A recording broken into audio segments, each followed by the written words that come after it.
Donc bonjour, je m'appelle Déborah Hamon, j'ai donc créé en 2009 ma ferme hélicicole, les Jardins d'Athénaïs, sur la commune de Saint-André-des-Eaux, dans le petit port, près du port de Tréhé. J'ai fait Sciences Po et puis j'ai fait un bac+5 en communication. J'ai travaillé 20 ans dans la communication en tant que directrice de communication dans l'aéronautique. Et j'ai choisi en 2017 de faire une reconversion professionnelle et de construire complètement un projet agricole. Donc j'ai repris le chemin des bancs de l'école, je suis allée suivre un certain nombre de formations. Le fait de devenir maman génère des questionnements différents, une envie de réfléchir à ce qu'on veut offrir comme cadre de vie à nos enfants, comme transmission de valeurs aussi. Et donc il y a un certain nombre de choses qui remontent comme le passé familial. J'ai beaucoup de gens dans ma famille qui sont issus de la terre, qui m'ont donné ce goût-là et c'est remonté avec les années. Donc aujourd'hui, je vends classiquement les escargots cuisinés au beurre persillé ou au beurre aillé, ça dépend, à la bourguignonne aussi on dit. Donc soit en coquille, soit en croquille. Alors la coquille, c'est la coquille en biscuit, c'est-à-dire qu'en fait vous mangez la totalité. Et puis après, j'ai développé des recettes personnelles que j'ai mises au point moi-même, donc notamment le cake aux escargots par exemple, la tartinade également. Tous ces produits-là, j'ai fait le choix de les faire en surgelé. Pour une raison simple, je cuisine les escargots, je les surgèle dans la foulée. Donc ça veut dire en fait que vous avez un produit qui ne peut pas être plus frais et plus stable que celui-ci. Alors, un élevage d'escargots, déjà ça s'appelle une ferme hélicicole. Alors c'est un nom que les gens connaissent pas forcément, mais finalement quand on vous dit d'où ça vient, après plus personne l'oublie. Donc hélicicole comme l'hélice de la coquille de l'escargot. Donc comme la plupart des animaux, la reproduction se passe au début du printemps. Soit vous préparez vous-même votre propre reproduction. Pour ça, vous devez avoir du bâti, donc c'est pas mon cas, ce qui fait que chaque année, j'achète mes naissins, c'est-à-dire les bébés escargots. Et ces naissins, je vais les chercher à deux endroits, à Cholet et à Bourges. Là encore, il y a une volonté aussi d'avoir un approvisionnement court pour réduire l'empreinte carbone. Je les mets en parc, et donc, comme je vous l'ai dit, dans un parc de 200 mètres carrés, je vais mettre 50 000 escargots. Alors 50 000 escargots, ça paraît énorme quand on le dit, mais finalement 50 000 escargots, c'est une petite boîte en fait. Donc quand je les récupère, c'est des petits qui font 1 à 2 mm de diamètre et que je vais mettre en parc tout simplement.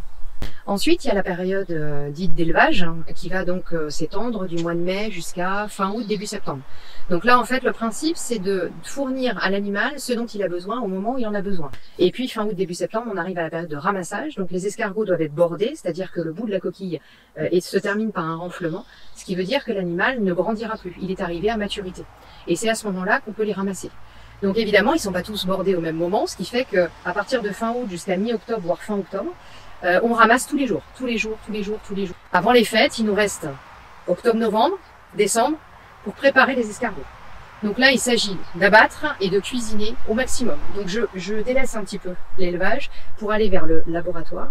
Et dans le laboratoire, donc j'y suis du matin au soir pour préparer les escargots pour la fin de l'année.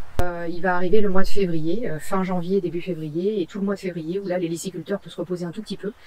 Et après, on repart, février-mars. Les escargots chez les naisseurs sortent d'hibernation, la reproduction va commencer. Moi, pendant ce temps-là, je vais remonter tous mes parcs, je vais préparer mes semis dans le but de recevoir mes escargots de nouveau au mois de mai et on repart sur un nouveau cycle.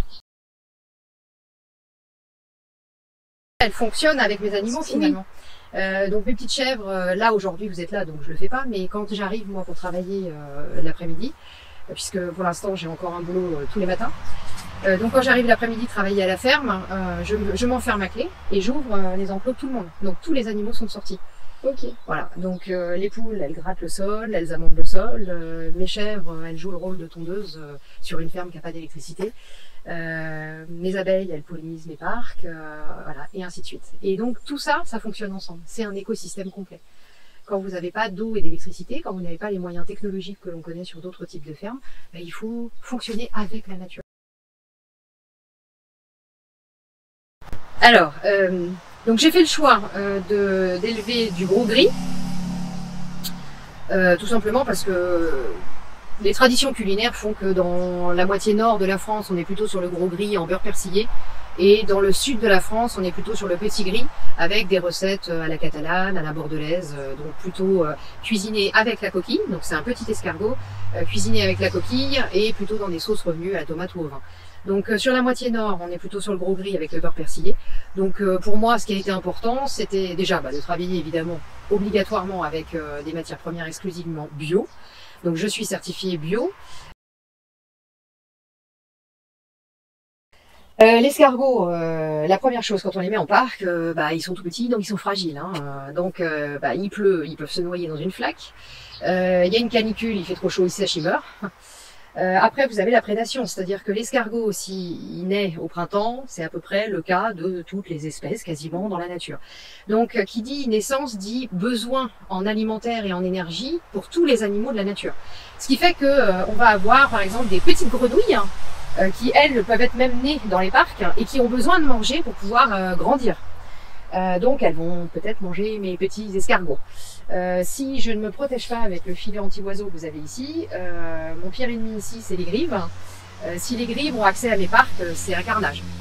Après, je vais avoir d'autres prédateurs, comme par exemple les vers luisants. Voilà, il y a un certain nombre de prédateurs comme ça, qui peuvent expliquer ce taux de mortalité. Et puis après, y en a qui s'échappent, il y en a qui sont pas viables, tout simplement, des bébés qui finalement n'arrivent pas à se développer.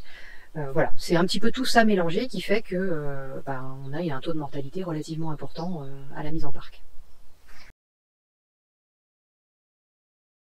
Alors la première qui me vient à l'esprit, mais je pense que c'est à peu près tous les chefs d'entreprise, c'est la contrainte administrative. Donc c'est des dossiers en plus, c'est des temps consacrés aux audits, c'est des dossiers à remplir, c'est des démarches supplémentaires à effectuer. Donc la contrainte du bio, c'est de ne pas utiliser de produits chimiques. Et quand vous n'utilisez pas de produits chimiques, au moins le temps d'équilibre qu'il faut pour pouvoir stabiliser son élevage, on va être un petit peu plus vulnérable par rapport à certaines choses. Je vous parlais tout à l'heure de prédateurs. Moi, les pièges chimiques pour les rongeurs, je peux pas. Cette année, j'ai pas mal de rongeurs. Donc, on a d'autres astuces.